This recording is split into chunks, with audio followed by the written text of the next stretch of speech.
Hello, my name is Benjamin Hart. I'm an American attorney and the managing director of Integrity Legal here in Bangkok, Thailand.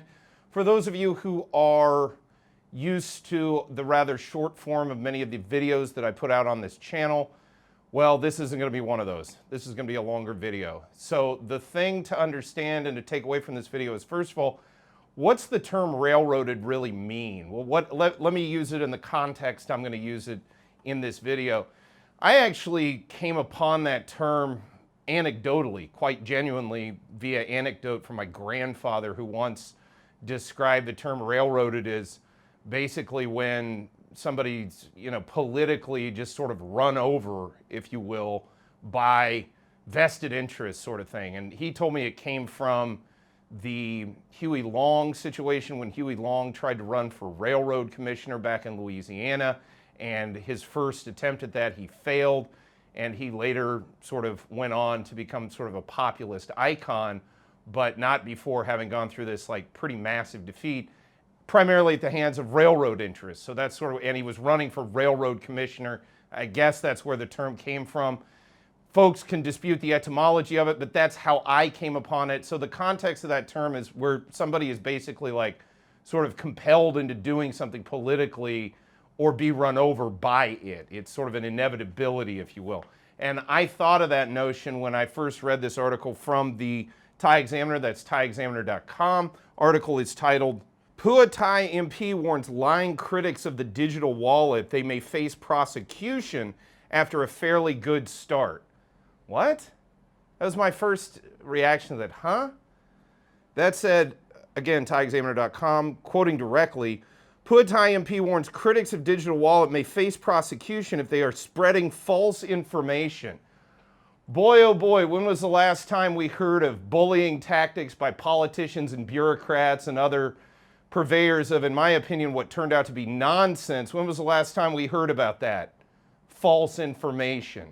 Quoting further, successful start with 18.8 million users registered on the first day, which, as we'll get into, didn't come without some hiccups. Quoting further, scheme aims to boost the economy with adults eligible for 10,000 baht giveaway until September 15th. Quoting further, well, first off, we don't know where the funding is coming from on all of this. This is kind of being reported as a foregone conclusion, and I fail to see where that's justified. In any event, quoting further, Thailand's digital wallet registration process got off to a shaky start on Thursday, although ultimately it was a successful day for the government of Prime Minister Srettha Thavisin. On Friday, Phua Thai Party List MP and Deputy Secretary General Lintiporn Warinwacharot warned that critics of the scheme who go overboard and speak untruths online may face prosecution. Quoting further, however, one condition of the measure is that spending must take place in the district in which the person is registered. Yeah, that's the first one. So first things first, why does this have to be digital? Why can't checks just be cut? Why can't bank transfers just be made? Why do we have to have this entirely new system for this? And meanwhile, why does it have to be digital? And why does it have to be this so-called money that can only be used in certain places and under certain conditions and to buy certain things? Quoting further, critics of the scheme include Bank of Thailand Governor Sethaput Sutiwaraneruput and other officials at the central bank. Mr. Sethaput has repeatedly called for a more targeted package. Yeah, that's sort of the thing about all of this is, one, again, going back to the digital thing, look, the Treasury Department in the United States initiated one of these stimulus back during COVID when I at least could understand the argument. As we've discussed in other videos, they've continuously tried to push this narrative that Thailand is in some terrible economic death spiral, which Thailand's aging, the demography is what it is. Yes, other jurisdictions in the region are seeing GDP growth that is substantially, in some cases, better than Thailand's. But you have to remember, Thailand's an already developed economy. So that's the first thing to presume. And secondly, I'm just not buying that everything is so terrible within the Thai economy that it warrants this massive overhauling of our monetary system to have this digital money that can only be utilized as and when the government says it can be utilized. That said, and again, the money, where's this coming from? That's been another thing. There's been no real straight, clear answer as to where the sources of funding are. And as we'll get into here in a little bit, there are multiple ways, and there are probably multiple checks, if you will, in sort of the vernacular of checks and balances. There are certain checks I think we're going to see with regard to the funding on this thing. So again, the way this is being reported as a sort of foregone conclusion, I think is unwarranted at the very least and is premature at the very least. Quoting further, MP Lintiporn defends the digital wallet program, criticized detractors, and praised PM Sratatawisan. Quoting further, presently it looks like the first targeted transfer of the program will proceed in the final 3 months of 2024. Again, it looks like. That's the operative phraseology. Looks like. Not a foregone conclusion. Quoting further, officials estimate that 162 billion baht will enter the economy at this time, coinciding with New Year's Eve celebrations. The measure, according to the Ministry of Finance, will be funded directly from the government purse and extended budgets for 2024 and 2025. Yeah, well, will it completely exhaust the government purse, which will then necessitate further government lending down the road? Again, they've said, well, we're not going into debt for it. Well, are we not going into debt for it because we're literally spending all the money we have on this program? And by the way, have we not seen this before? Did we not see the bottom we hit in 2014?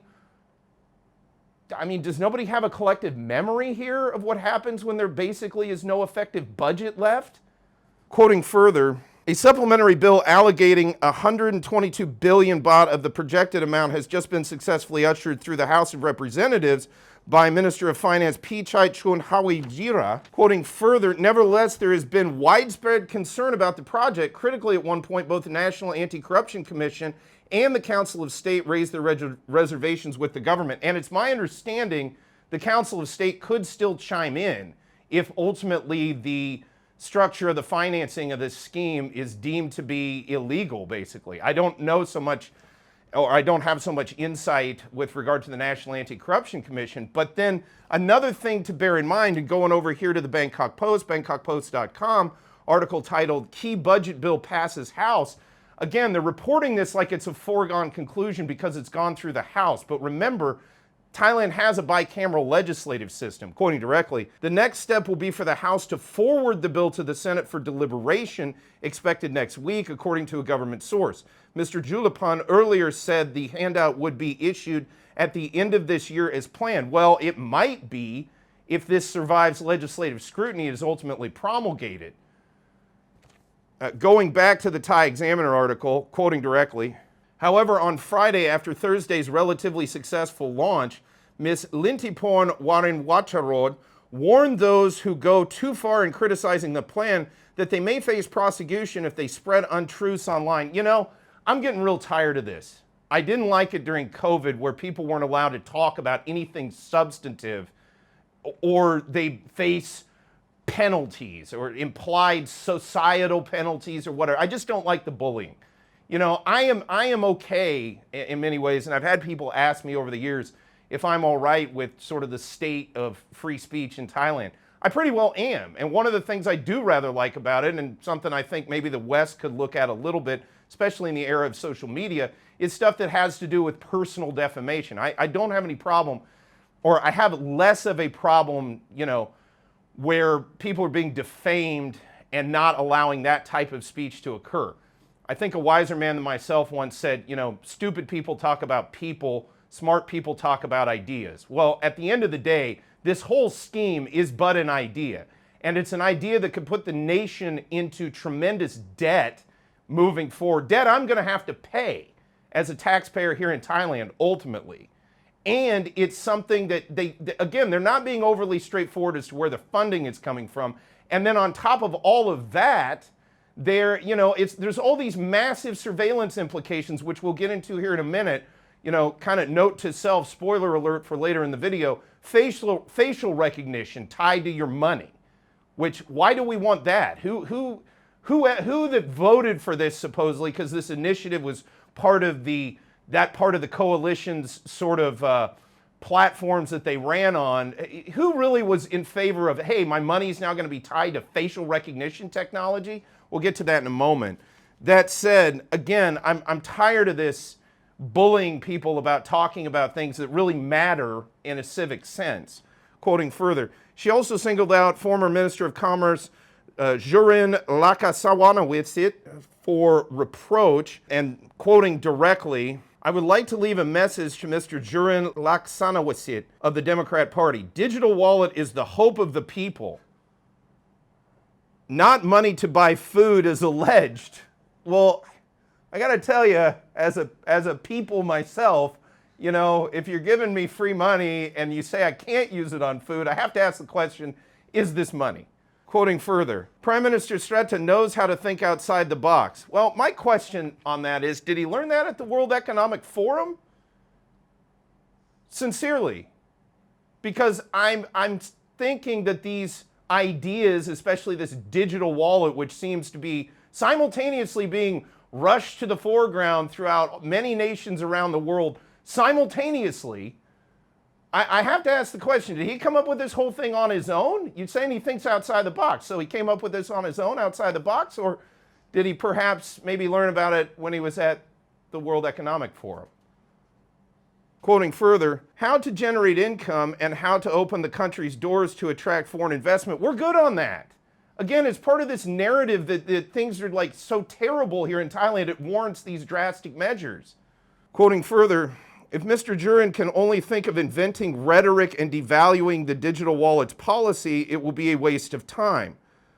Well, what does that even mean? Quoting further, I would also like to warn some groups of people who are trying to destroy this project, creating fake news that may be considered as giving false information to the public through various platforms. So first off, who defines false? And remember, misinformation and all the malinformation, misinformation, disinformation. I did the video on malinformation. I just don't like this talk like this, especially when we're talking issues. Issues that are going to have a very dramatic impact on the people of this country who are supposed to be being represented by the people in their government. The very people who are telling them that they may face prosecution for even discussing this or spreading any information about this. It's okay to have a contrarian opinion. Quoting further, if it does not result in anything good. Well, define good. I love the line from that series on HBO, Rome, where Cleopatra is talking to Lucius Vorenus about their mutual acquaintance, Titus Pullo. And Titus Pullo is kind of a wild and rowdy kind of guy, but he has a good heart at the end of the day. He's a good person. But Cleopatra asks Lucius Vorenus, is he a good man? And he says, well, define good. You know, again, it's a valid question. What, you know, who determines good?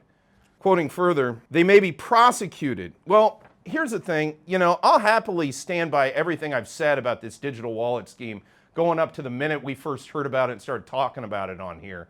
You know, I'm not going to be intimidated. In fact, I welcome the idea that if somebody wants to come after me in a criminal sense, that I can use the court system as a forum so that we can get to the bottom of whether or not this is a good idea.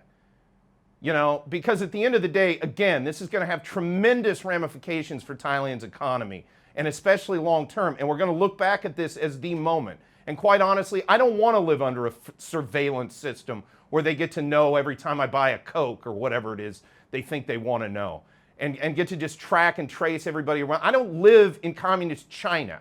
I live in Thailand. And Thailand means free, free land, land of the free, you know. Quoting further, certainly it got off to a hectic start with over 10.5 million registrants confirmed in the first 6 hours. After that, the system stalled due to huge load being placed upon it. So again, are we not allowed to bring this up? This is a valid concern to have if you're taking all of our monetary transactions and placing them on a platform like this. What happens if it shuts down? As I talked about in other videos, one, why can't we just have checks, write checks? Send us the money. We can use it for whatever we want. Why does it have to be through this platform that only allows these digital tokens that can only be spent under certain circumstances? It's not really money. So therefore, how are we going into debt for something that isn't really the money they claim that we're getting? You know, that's a key question. But then another key question is, once we have this infrastructure in place and we have no alternative, an analog alternative, i.e. cash, checks, things of this nature, once there is no alternative, what happens if there's another shutdown because it can't bear the load? Are we all just supposed to walk around with no money? And by the way, at this point, I'm not beyond believing the governments anywhere could just say, yeah, you're just out of money. Tough luck. Because that's what they told us during COVID, when they just said all your businesses need to shut down because we say so. Quoting further, yeah, again, and bringing that up again, CrowdStrike was a perfect example of this in a more broad context. Thailand didn't get hit with that because it wasn't tied into that platform. It maintained an analog system off the computer.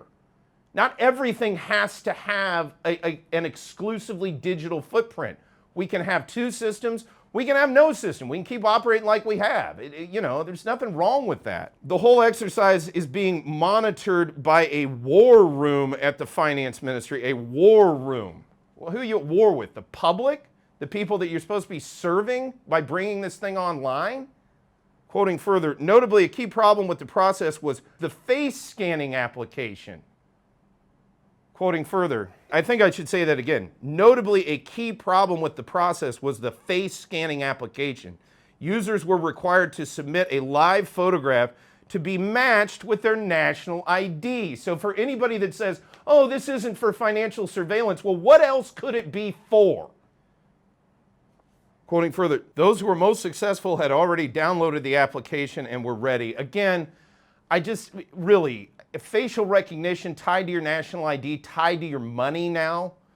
Honestly, I hope Thai people really rethink this and policymakers really think this through. And I'm not interested in hearing, well, not everybody has to use it, it's just for this. Well, why are they pouring billions upon hundreds of billions of baht on it if they don't intend for everybody to use it down the road? Why would they do that? Clearly there is the intention that this becomes more than just the platform it's currently claiming it's going to be, or the people proposing it are claiming it's going to be. Clearly there are other designs by this. You wouldn't put this much money into it. This is infrastructure changing levels of money that they're proposing to put into this. Again, where they get it from and exactly how remains to be seen. But again, and meanwhile, I don't exactly begrudge certain members of the House who voted in favor of this. It's very difficult to vote against free money for the public. What's the old saying? The moment a polity realizes they can vote themselves into prosperity, they'll attempt to do so until they destroy their society. That's sort of how it works. It's like trying to stand in a bucket and pick yourself up.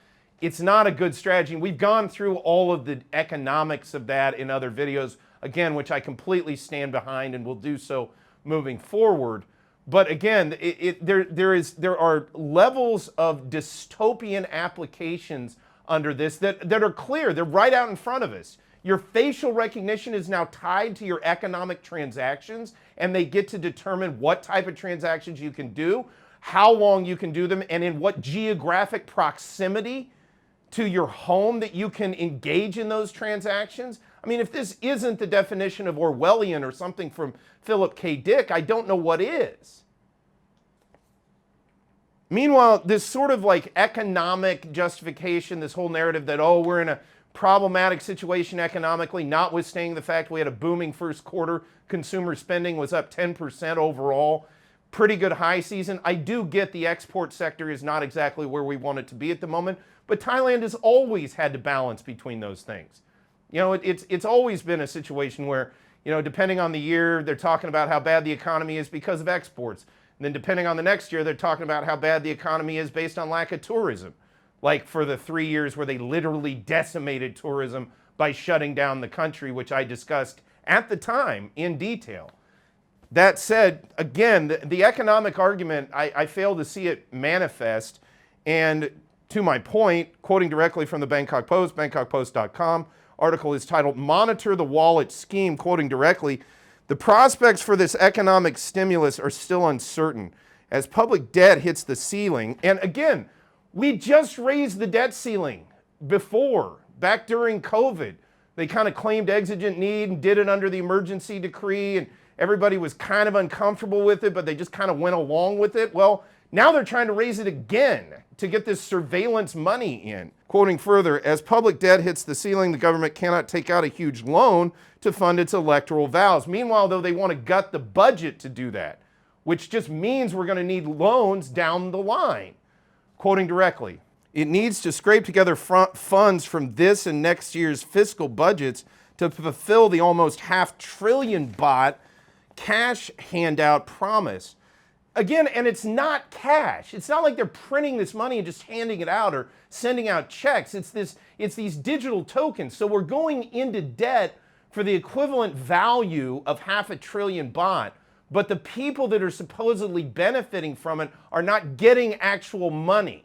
So how is that a fair exchange of value in a debt sense? Why should the nation be put into this level of national debt when in reality they're not getting the same thing as the type of capital that is a real 500 billion baht? Like if you stacked it up in cash, that's not what's being given out. It's just these tokens. It's imaginary. At the very least, it's illusory. Quoting further, this raises the question of which projects and ministries will have to forfeit their budgets for the wallet scheme. Yeah, again, they're saying, oh, well, we don't need to go into debt for it. We'll just gut the whole budget. Well, the government does some things around here. I don't know if anybody's noticed, and some of them I like them doing. I'm okay with paying taxes for it. Not really okay with paying taxes for some totalitarian surveillance Orwellian financial system that nobody really needs in the first place, and the justification for which this necessity of economic stimulus doesn't really hold up. Quoting further, Thursday's launch showed how determined the Pheu Thai government is to realize the wallet project. It ignored cautions and warnings from economic experts that the economic gains will not be as high as projected. Well, are you going to prosecute those economic experts for their warnings? Quoting further, indeed, the Bank of Thailand has argued that the 450 billion baht will contribute only 0.9 percentage points to Thailand's GDP growth, not 1.2 to 1.8 percentage points as Pheu Thai predicted. Meanwhile, that doesn't even go as deep as it needs to go. Again, GDP itself is purely a byproduct of bank credit. No actual value is going to be created in the economy by the creation of these digital tokens. Things that already exist and would have existed in this economy are what's going to be moved around and create taxable events using this digital money, digital wallet, not real money in any, as they say, JP Morgan said, gold is money, everything else is bank credit. We're not even talking about bank credit in the cash sense of the term that heretofore we have known the definition of money as that. No, we're talking about these digital credits, and they're not money in and of themselves per se. But meanwhile, no new value is getting created. They're just printing this and injecting it in the economy. Get ready for inflation. Now they'll claim, oh, there won't be any inflation because we can just turn off the money. So it wasn't money to begin with. So why are we going into debt for it if it's not money in the traditional sense of the term? Why do we, the people in Thailand, have to pay back $500 billion baht in actual baht for a stimulus that didn't give us actual baht? Baht that we have known of by the definition of baht in terms of the currency heretofore. With the local supply chain relying on imported goods or products from major retailers, economic experts predict that a massive amount of money will go to big businesses instead of the grassroots economy. Yeah, exactly. They all have to be signed up for it. They say themselves you can only buy certain stuff on it, and you can only use it in certain places. That doesn't just mean sort of the radius geometrically from your home. It also means they can choose who you can spend your money with. Quoting further, the big question is who and what will benefit from the digital wallet scheme. Will the money end up in the pockets of big companies, as economists have warned? Should the 450 billion baht, which indeed could have been spent on other development schemes, be expected to lift GDP, as Pheu Thai boasted it would? Well, it might lift GDP nominally, but did it create any new value in the economy in terms of goods and services? That's the question. Quoting further, if not, is there any mechanism, and this was a key question here, good on you, Bangkok Post. If not, is there any mechanism to hold politicians accountable for using state budgets to fulfill their electoral promises? Exactly. When we go back, when the state then has to come back and go into a bunch more debt, which they'll put on the populace in terms of later taxes to be paid to pay it off, when the state goes into further debt, are these folks that are pushing this and bullying all of us to just accept it and to not question anything and to not talk about it with all of their bullying and their buzzwords of misinformation, malinformation type of talk? Are any of these people going to be held accountable when we assess whether or not this scheme was really a benefit to the Kingdom of Thailand?